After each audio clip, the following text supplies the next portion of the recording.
Bizspective is actually hosting the Entrepreneur of the Month. Oh, nice. And we definitely chose you out of the box, 100%. So yeah, a short introduction. I'm Barney. I'm a startup and scale-up business consultant. So I'm based in Vietnam, but I'm a multinational consultant, so I've got clients all around the world. Nice. However, my company in Vietnam is Bizland, and we have Vietnamese lawyers and an international lawyer. Bizland specializes in business formation in Vietnam. Short introduction, I know a little bit, but maybe there's more to add from your side, but you're a YouTuber, TikToker, you've got almost 1 million YouTube subscribers. Yeah. Lots of views. I think some of them is like 5 million views on YouTube. Yeah. We've got more on TikTok, actually. Some videos have got about 20-something million views, something like that. Yeah, but I looked at the total, your TikTok channel, and all of your videos have a total of like 137.7 million views. You've done even more research than I have. I don't even know that number. Yeah, well, just a brief introduction about myself. Well, I came to Vietnam in July 2012. And I came here as an exchange student from the UK, and yeah, and then I was studying in FPT, and I did a couple of businesses. I was working for a 5-star hotel at the time. I was teaching English at the time, which is like mainstream for every foreigners that comes to Vietnam, but that just didn't seem like, I mean, teaching English was fun. You could make good money from that, but it didn't seem like my calling. I mean, I really enjoyed it. I was really good at it. And kids loved me, parents loved me a lot. I got a good job in a really good school. I was paid really well, but it just didn't seem like a long-term goal for me. And so, I just decided to, during the first COVID period, I decided to close it down because it just wasn't working. Yeah. But then way before then, my YouTube career started as I used to go to the gym a lot, but at the time I was doing 3 jobs, teaching English, running my English center, working as a programmer at FPT, and then working in the hotel I mentioned earlier. And then yeah, I didn't know that. Yeah, I used to be a programmer. I mean, I still know some beat, but nah, it's been like 7 years now, 9 years now. Yeah, it's been so long now. Yeah. So, anyways, I used to have like 30 minutes at the gym, and folks would come up to me. They'd be like, I know you only work out like 30 minutes in a week. How can you keep yourself in shape and all that? And I'm like, you just mentioned yourself that I've got only 30 minutes and you want me to spend 15 minutes explaining to you. You know what I'm going to do is I'm going to go home, I'm going to make a video and, post it somewhere so you can watch. And, I didn't even know that, YouTube, you could make money off of YouTube. I just uploaded it on YouTube just for people to watch. And it had like 10 views, something like that. But then at the time, like a month after that, I just got this funny idea to make this funny video. And in about 2 weeks, it got over 200,000 views. And it was a shocker. That was like my fourth video. That first video? It's something about a Vietnamese old man who, a black dude who was kind of old and loved to listen to Vietnamese song, but he didn't want to accept that he was getting old. And it was just, a really short video, less than 2 minutes. And it just blew up. And I was like so shocked. I didn't know how to react, like comments everywhere. And so I realized that it felt like people needed, some perspective or some comedy from a black dude who kind of speak Vietnamese. And I just came up with that idea, and I kept doing that. And then, I kind of had a couple of goals that, I want to, because when I first came to Vietnam, everyone would call me Anh Zaden, the black dude, which was kind of like, I wanted to change that. I wanted people to know me for me. I wanted people to know me for what I did. And so I started to build my brand, as you can see up here, Cee Jay. You're gonna see that everywhere. So I started to build my brand. I wanted people to see me and call me Cee Jay, not Anh Zaden. And I think I've been able to do that, and it's been very successful. Anyways, within the Yeah, line, absolutely. I started to get a couple of clients, couple of brand wanting to sponsor my videos. Hmm. But then I had this thought about marketing, because marketing was something that you know for me to be able to scale up my I got about 100,000 subscribers in less than 6 months. And Wow. I realized that I was able to scale my YouTube channel, although it's just a YouTube channel and it could be a fluke, it could be whatever. But I realized that my strategy was quite unique in the way that I, you know, marketed myself. I Hmm. believe that I could implement that in some businesses, like help clients to, get the Hmm. traffic in, help clients get the leads. And so I decided to do some learning on marketing. I did some courses on marketing. I, improved my knowledge on marketing, and I decided to open my company, Cee Jay Media. So Hmm. what we do But is yeah, oh, sorry. Yeah, just going back a little bit, because I think there's something that's I find really interesting, and yeah, like a lot of our clients, we have some clients that want to like relocate their business, so yeah, market entry. Some bigger clients, but also we have some clients who, yeah, they were English teachers and they just want to change from, being an English teacher to opening a business. And yeah. a lot of people contact me and they're not really sure about, what to do. So like I know it kind of just came in a in a big wave of success as well. But did you do any market research about what you could do as a business or how you could become successful? Did you do any research, or did you just follow instinct? Well, to be honest with you, because before I decided to open my company, I've been doing my YouTube for like 4 years already. Yeah. And so I kind of had the basics. I kind of knew what I wanted to do, Hmm. but being an artist is a lot different from being a businessman. Yeah, yeah, They're that's two true. different things. Being an individual, you have to put so many things into play: staff management, financial management, accounting, paying your Hmm. taxes, making sure there's so much involved in running a business. It's not just being an individual. There's so much. Anyway, so I had to do a lot of research, and I had to spend about a week designing my business plan. I hear a lot of people, some business experts, saying you don't need a business plan or whatever. But Yeah, if I would give you any advice, I think the first thing I think you need to do if you want to really build a business is to make a business plan. Because once you're absolutely. making Yeah, the yeah, business plan, you would be able to see what you know and what you don't know. And yeah. if you have like a format, like if you have like a template on what a business plan is supposed to look like, that would even Mm. help you a lot more. I had this lawyer who sent me a business plan, a template on what I need to focus on if I want to build a business. And that really helped Hmm. me a lot to see, okay, so I really have to look at 10 years from now, 5 years from now, 3 years from now, what do I want to gain, how much Yeah. it's going to cost to run the business, every little thing I need to put into account. And this really Mm. helped me a lot into knowing that, wow, so it's not just getting money in, it's about getting money in, and doing the accounting to make sure that you don't fall in. Keeping it Yeah, in. you need to keep it even. You need to Yeah, make sure you make profit, and you need to yeah, make sure that you don't over employ or underemploy. You need to make sure that exactly. your accounting is on point. And so Definitely. yeah, business plan is something that I would really really recommend. You need to create a strategy. Plus, the my business field, there's a lot of competition. You need to Yeah. understand what your competition is doing and what they are not doing right.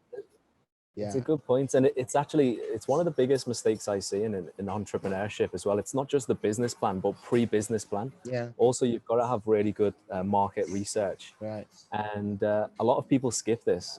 So there's a really good one. It's called the five market forces, Mm-hmm. and it's a strategic analysis model.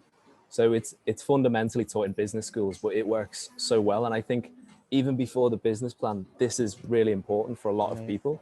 Yeah. So the 5 points are: what are your existing competitors?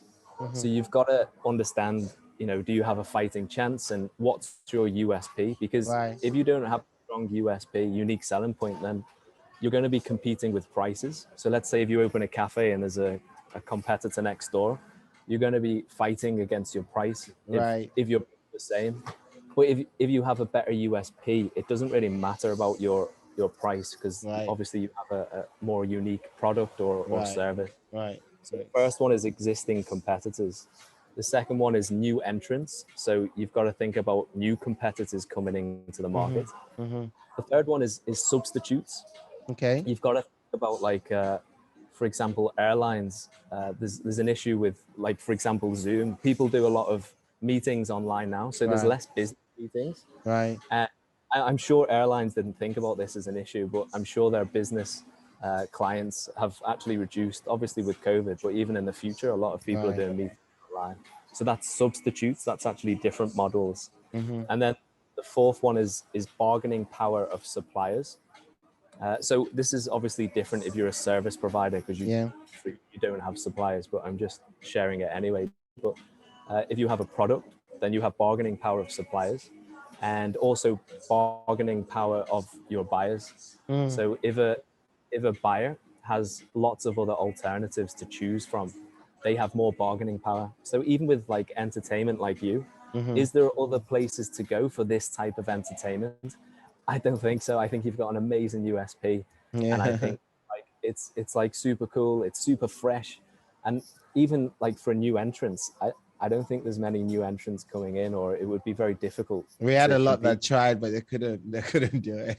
Yeah, well, I've seen those. Yeah, I think. Yeah, I think you're really onto something. It's great that you've Yeah. achieved that. But for other people starting a business, I definitely think the market research step is so important before.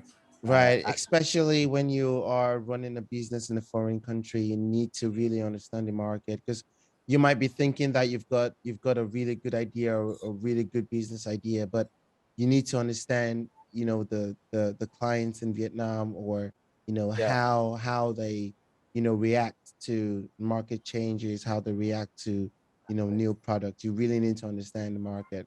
If you mm, don't, it's not just gonna work. It's not gonna yeah. work because Vietnam is a really unique market. It's a really unique Mm. market. Yeah. And I've honestly made that mistake so many times. I've had a few businesses before, and yeah, I've made that mistake so many Yeah. times. Learned a really good lesson from it, and yeah, Yeah. it's Yeah. an important lesson. So, Yeah. what skills did you already have before, and then what skills did you need to obtain since when you were growing, and, like, what skills did you have to obtain by yourself?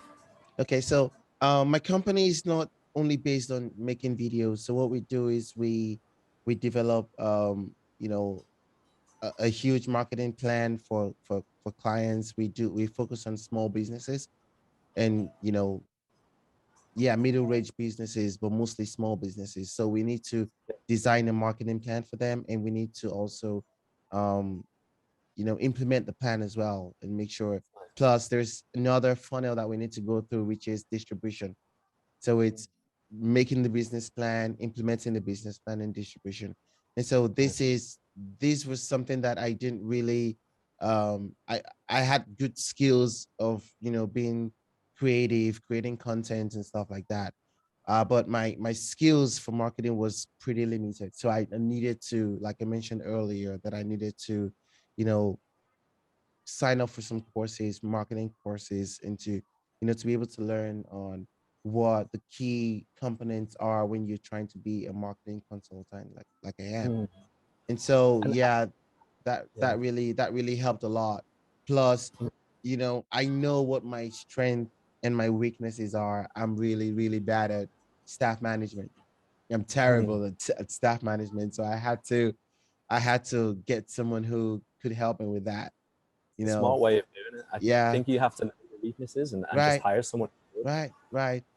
You don't So have to be good at that's there was a quote that I read one time. They said that a successful CEO is not the smartest CEO, but is someone who knows how to employ the smart ones, something like that. exactly. Yeah. Yeah. So I just realized that I've got some weaknesses and I needed to get people in earlier, I mean, before I could employ staff, before I had enough funds to employ people, I used to edit my own videos.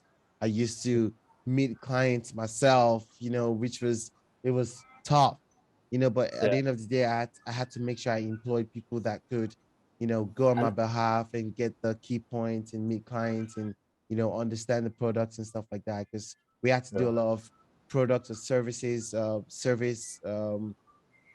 exploring and understand what the client is all about. And, I couldn't do all of that because it was mostly in Vietnamese. So, it was always going to be limited to compared to someone who is an expert in that field. So, yeah. yeah, exactly. And you talked about fund as well. I think this is quite interesting. Like, how did you fund your startup? Did you fund it through like profit for your business? Did you just bootstrap your business, or did you have to raise some capital? Was it your own capital? How did the financial side of the startup go? It was a really tough first. Actually, my company, we officially registered my company on the 20th of July 2020. On the 20th or 20th, yeah, right. But then we Yeah. didn't start to run until December of 2020.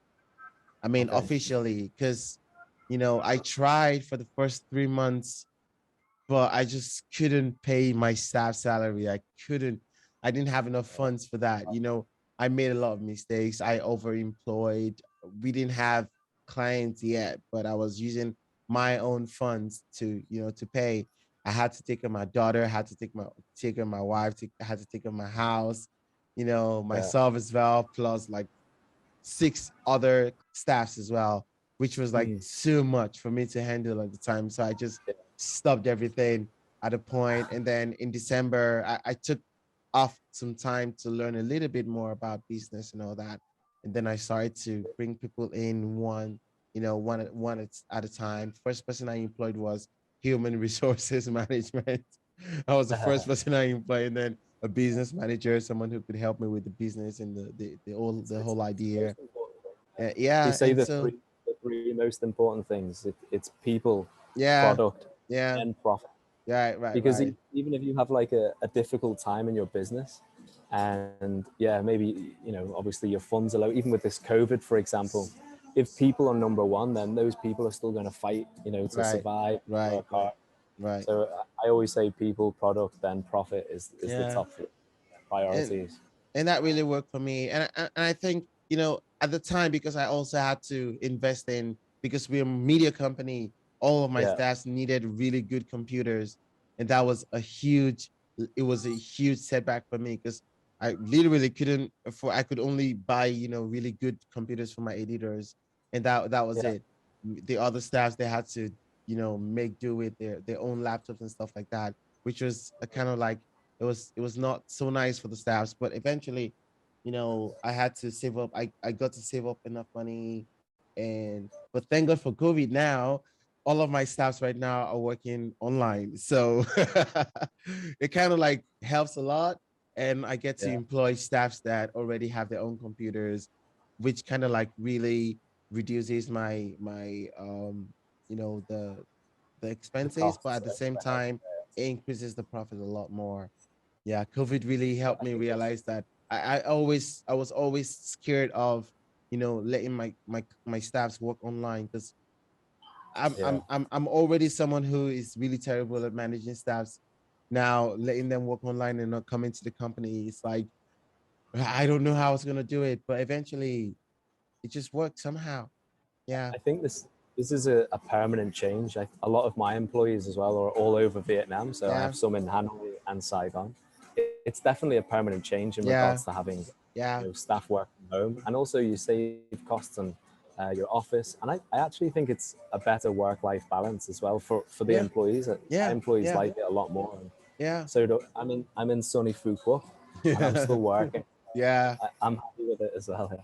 makes sense. Yeah, it's just amazing. Plus, you feel like you have this privacy. You feel like Yeah. they can work whenever they work one, as long as the work is done.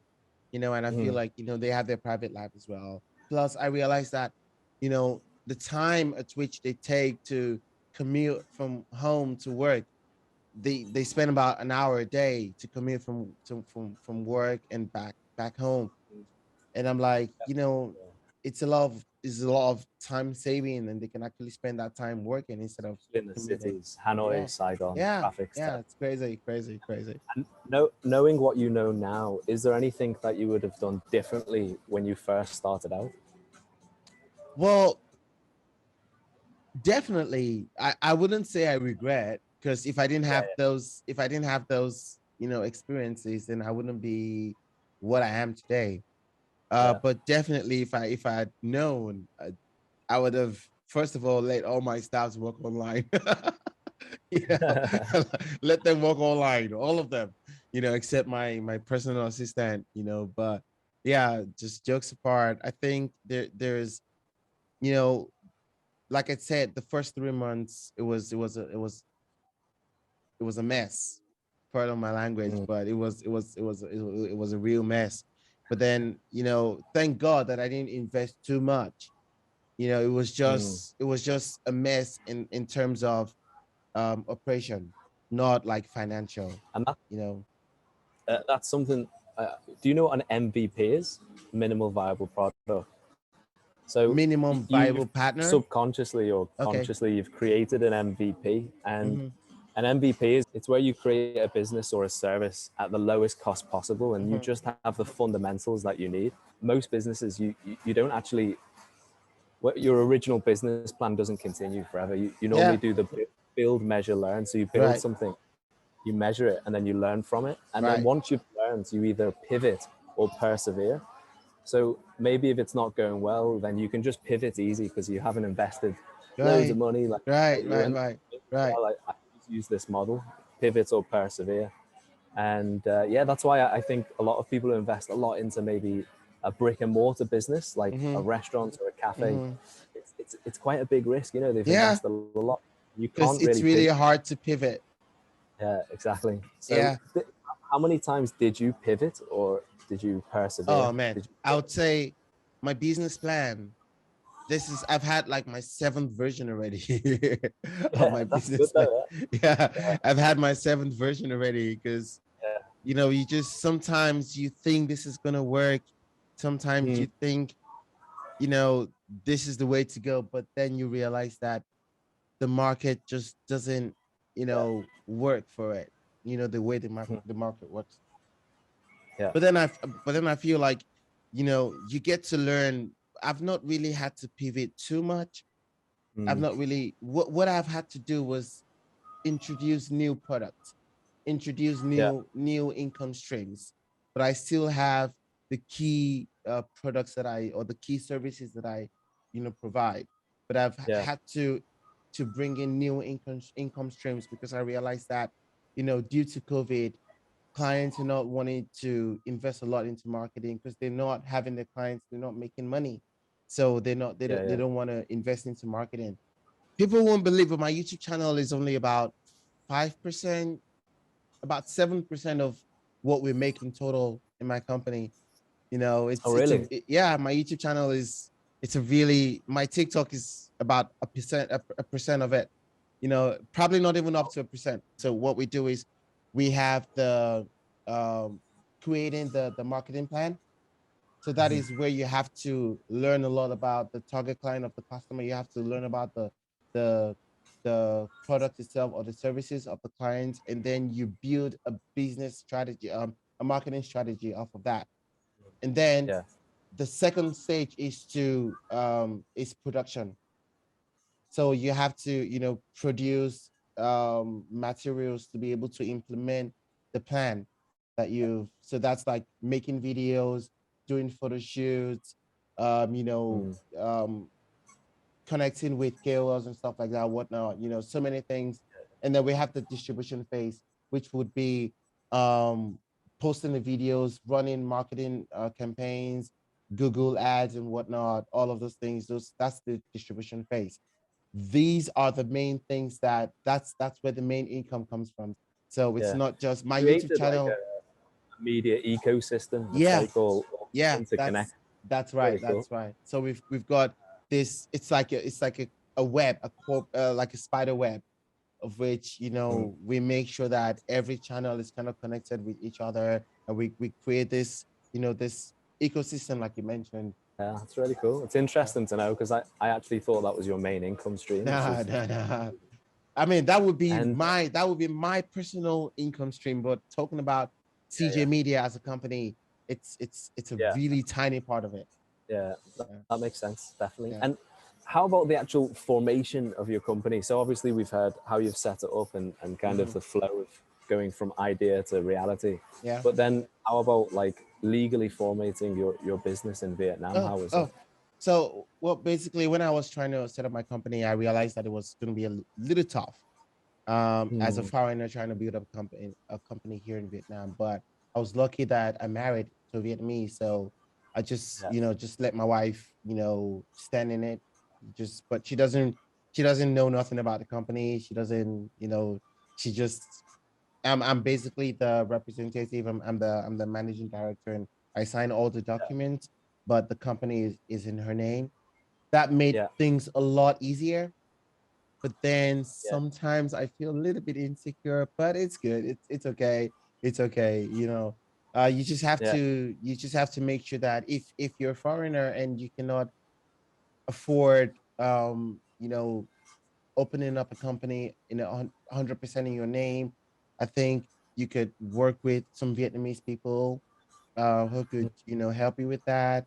You know, I think there's a lot of ways to, and I think your company would be able to help in advising foreigners who wants to open, because you actually helped me open up my Yeah. company, you know. So I think you're the right person to answer this question, actually. Yeah. Yeah. Yeah. Wondering how you felt for it. But yeah, it's quite interesting. I think the biggest hurdle is the investment capital. Yeah, So yeah, right. actually, the cost of setting up a business, it can be $1,000 difference between the Vietnamese owned and a foreign owned business. Yeah. It's not a big difference. Hmm. The main issue is the investment capital. You actually Right. have to show the authorities, the Department of Planning and Investment, a substantial amount of money Yeah. in order to get approval to open a company. And I couldn't do there's that. always ways. Exactly, yeah. But there's always ways, and we've got strategies to help people. And Mhm. so I think, yeah, it's better to speak to someone before making a decision because every single business is unique. And sometimes it's good to have a partner, and sometimes Mhm. it isn't. So it's Yeah, best yeah, you're right. to speak to someone in You're right. general. And I'm And not really worried because my company literally is my name. So yeah, if I, exactly. yeah, I'm not, Also, yeah, you're the really legal scared. Yeah, representative, yeah, right? yeah. I am. I am. So, yeah, and maybe if anyone's curious, a legal rep is someone that has authority of signing for documents for the company, Mhm. and you've got your little red company stamp as well. The Stamp. company. Right. Right. So, actually, anyone in the company needs your approval to Yeah. sign contracts and things Yeah. like that. So, Yeah. and also another thing, I'm very curious. What have you got for the future? Have you got anything unique or anything crazy going on, or is this Oh kind of man. Oh man. Okay, so I have a big meeting tomorrow.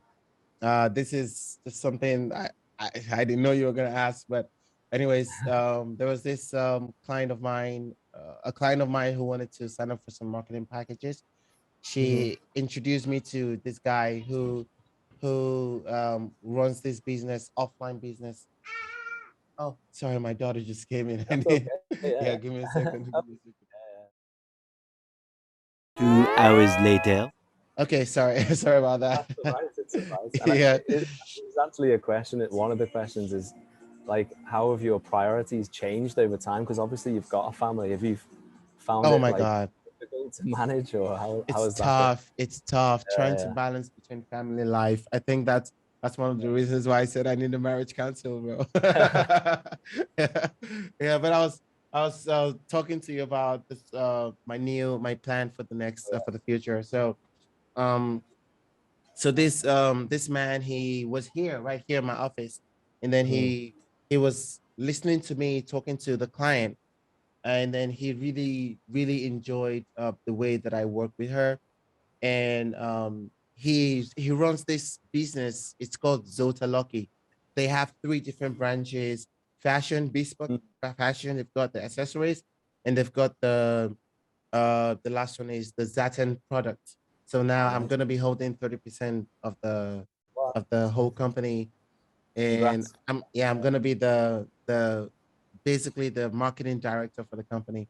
I'm looking to Yeah. multiply the sales like in 20 folds, you know. There's like I call it, I don't know if this exists, but like a success loop. Once you Yeah. get in this cycle, this loop, and like you kind of turn into a magnet of other entrepreneurs. You know, when you're doing things, you're Hmm. creative, people can see your work, you Yeah. start to track all these other opportunities, and Right. Right. you've got to stay Right. in that loop. I call it Right. the success loop. You've got to keep in it and keep hustling. But it's Yeah. great, man. Great what you're doing. Yeah. Yeah. Thanks, man. So that's And just basically what's going on. excellent. Yeah. Well, I think it's been super enlightening. Thanks so much for joining as well. You're Really welcome, bro. I wish you best of luck, brother, and really thank you Yeah. for Yeah. listening to my story. And I hope if you're watching, come up, sign up to my YouTube channel, and yeah. All right, so you take it easy. Yeah, Thanks for that, though, yeah. yeah, no problem, Cheers, bro.